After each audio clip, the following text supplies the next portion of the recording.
জামালপুরের মেলান্দহের দুরমুটে হযরত শাহ কামাল রহমতুল্লাহ আলাইহির মাজারের এক মাসব্যাপী উরুস মুবারক শেষ হতে না হতেই শুরু হলো জামালপুরে হযরত শাহজামাল রহমতুল্লাহ আলাইহির 9 দিনব্যাপী উরুস মুবারক।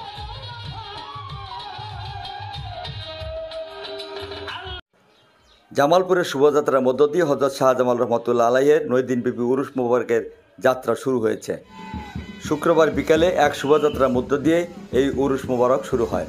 এ সময় হযরত শাহ কামাল রহমতুল্লাহ আলাইহি মাজারের সভাপতি এবং সাধারণ সম্পাদক বলেন, আগামী 9 দিনব্যাপী দিনরাত নানা কর্মসূচির মাধ্যমে আল্লাহর এই অলির উরুস মুবারক পালিত হবে।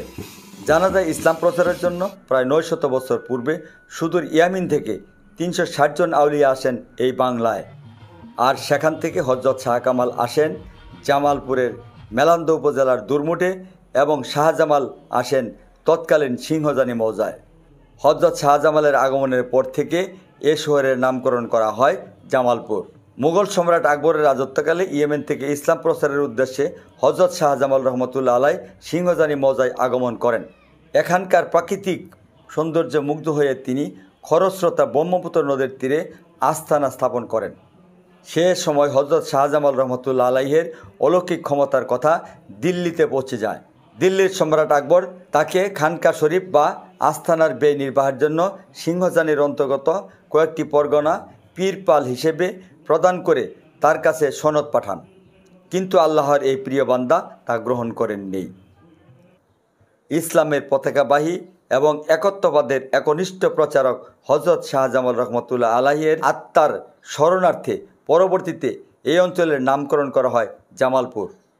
আর ওই সময় থেকে বৈশাখ মাসের শেষ 10 দিন পালিত হয় হযরত শাহজামাল রহমতুল্লাহ আলাইহির উরুস মুবারক।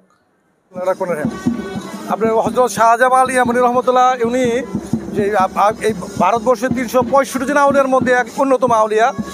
ওনারা 2 ভাই, এক ভাই হচ্ছে হযরত কামাল, উনি হলো বড় ভাই, আর হযরত শাহজামাল ছোট জন। উনি এখানে সম্রাট আকবরের শাসনামলের আরও প্রায় 50-60 বছর আগে এখানে আসছেন, যখন এই অঞ্চলে হিন্দু এবং অন্য মুসলিম ইসলাম ধর্মের কোনো অস্তিত্বই ছিল না। উনি আসার পরে ওনার নেতৃত্বেই এই অঞ্চলে ইসলাম প্রচার হয়েছে এবং সম্রাট আকবর খুশি হয়ে ওনাকে ভূমিপতিতে ভূষিত করছে এবং যেমন অনেক অংশ তারা লিখে দিছে। এবং সেই আজকে প্রায় 950 বছর যাবৎ এই ঐতিহ্য ধরে রাখছি আমরা এলাকা যারা আছি, জামালপুর যারা আছি, এবং তার নামকরণ অনুযায়ী জামালপুর যারা করা হয়েছে, ওই ঐতিহ্য হিসেবে আজকে 10ই মে আমরা তার উরস উদযাপন করব 9 দিনব্যাপী। এই 9 দিনের উরস করার জন্য আজকে আমরা তার শোভাযাত্রা নিয়ে যাচ্ছি। আর সবার কাছে দোয়া চাই যেন উরসটা সুন্দর হয়, সফল হয়। সবাই ভালো থাকবেন। এই 9 দিন আপনাদের কী কর্মসূচি? 9 দিনের কর্মসূচি রয়েছে যে সকালবেলা আমরা অলরেডি তার দরবারে তাহারত আনয়ন করছি, পবিত্রতা আনয়ন করছি, মিলাদ মাহফিল করছি, তারপরে জিকির আজগা করছি আমরা, তারপরে যারা পাগল ভক্ত তাদেরকে আপ্যায়ন করছি, আমরা মিষ্টিমুখ করাইছি। এবং বিকালবেলা আমাদের ধর্মীয় আলোচনা আছে, তারপরে 10টার পরে সামাকাওয়ালি আছে, ধর্মীয় গান টান হবে। সেইভাবেই 9 দিন চলবে আর কি। শেষের দিন আমরা অনেক দূর থেকে মানে ঢাকা থেকে অনেক এই সামাকাওয়ালির অনেক বড় বড় শিল্পীরা আসে, 9 দিনই আসবে। শেষের দিনে আরও সবচেয়ে বড় শিল্পী, বাংলাদেশের সবচেয়ে বড় শিল্পী আসবে, ওনার আবুল সরকার, রুমা সরকার, তারা আসবে, তারা এখানে পালা গান গাবে। এবং আমরা প্রতিদিনই এই পাগলদেরকে আমরা খাওয়াই, 2 বেলা করে খাওয়াই দিই। যে পাগলরা আসে তাদের থাকার ব্যবস্থা করে দিই, খাওয়ার ব্যবস্থা করে দিই। সবচেয়ে বড় বিষয় হচ্ছে যে আমরা তাদের থাকার খাওয়ার ব্যবস্থা করে দিছি। এটা একটা পরিচ্ছন্ন আপনার মাজার, এইখানে কোনো নেশা মাদকদ্রব্যের সঙ্গে আমরা জড়িত না এবং আমরা এটা পছন্দও করি না। আমাদের এর মধ্যে কোনো এই নেশা গান যেমনটা খাওয়া চলবে না, যারা খাবে দূরে থাকবে, আমাদের ভিতরে কেউ আসতে পারবে না। আমরা এটাকে ঘৃণা করি, পছন্দ করি না, নেশার থেকে দূরে থাকতে হবে। এখানে আমরা তাসাউফ করতে আসছি, অন্তরকে পরিশুদ্ধ করতে আসছি। আমরা নিজে পরিশুদ্ধ হব, সবাইকে পরিশুদ্ধ হওয়ার জন্য আহ্বান করব। সবাই ভালো থাকবেন, সবার থেকে দোয়া চাই।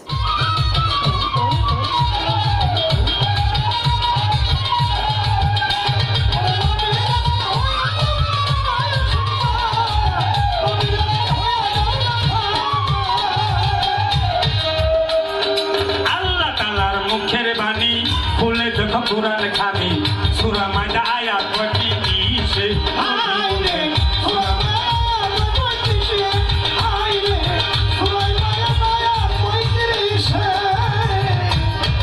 আল্লাহ তাআলার মুখের